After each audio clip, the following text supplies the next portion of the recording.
Bonjour et bienvenue dans la présentation de Robot LT Acier, logiciel de dimensionnement de charpente métallique.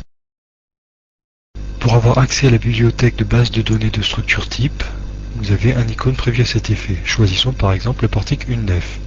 Vous pouvez personnaliser le titre de votre affaire, le nom de sauvegarde de votre fichier, son extension sera RTD, la profondeur du bâtiment ainsi que l'espacement entre portiques pour le calcul automatique, les coefficients du neige et vent, les différents critères de vérification des placements, l'espacement entre points durs, c'est-à-dire entre plaques contreventées, entrer les différents paramètres de la géométrie de votre portique, largeur de la nef, niveau du pied de gauche, nombre de versants, si les versants sont symétriques ou pas, la pente, le type de surcharge, d'après une base de données de charge prédéfinie, sachant que l'utilisateur peut aussi rentrer ses propres charges.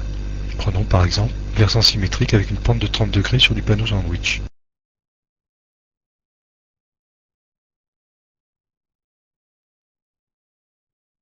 Dans l'onglet plancher, vous pouvez spécifier si vous avez un plancher sur toute la largeur du bâtiment, à droite ou à gauche, si les planchers est encastré dans les poteaux, le nombre de montants intermédiaires, les différentes vérifications au niveau de votre plancher. Robot LT est une succession de questions-réponses. Toutes les données entrées dans la partie saisie serviront au logiciel pour le prédimensionnement et le calcul automatique des différents coefficients de flambement, déversement, vérification à l'état limite ultime et à l'état limite de service. Concernant les paramètres propres au plancher, la longueur du plancher par exemple de 6 mètres, une entraxe entre solives de 2,50 m, les différentes charges permanentes d'exploitation appliquées à ce plancher.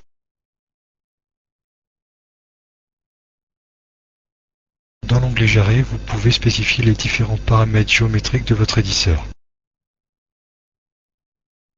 Dans l'onglet Neige, vous pouvez paramétrer les différents critères pour la génération automatique des cas de charge de neige et vent.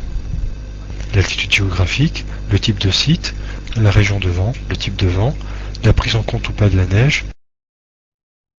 Dans l'onglet Pont roulant, vous pouvez spécifier les différents paramètres propres à votre élément, c'est-à-dire l'excentricité, le niveau du pont roulant ainsi que les différentes charges.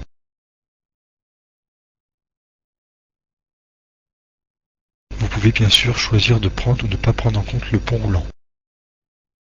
Dans l'onglet Pont roulant, entrez les différents paramètres géométriques correspondant aux caractéristiques de votre pont roulant, longueur, hauteur et différents autres attributs.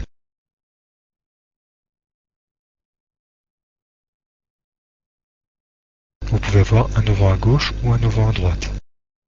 Dans l'onglet poteau, vous allez spécifier le type d'appui, articulé, glissant ou encastrement, ainsi que le niveau d'assise de votre poteau.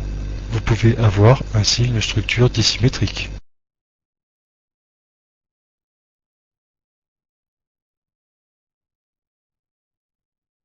Dans l'onglet acrotère, il vous suffit de rentrer la longueur de l'acrotère si vous en avez sur votre structure.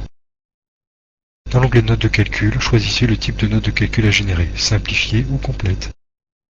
Un clic sur OK lance le traitement de votre portique, c'est-à-dire la modélisation, le calcul ainsi que la vérification.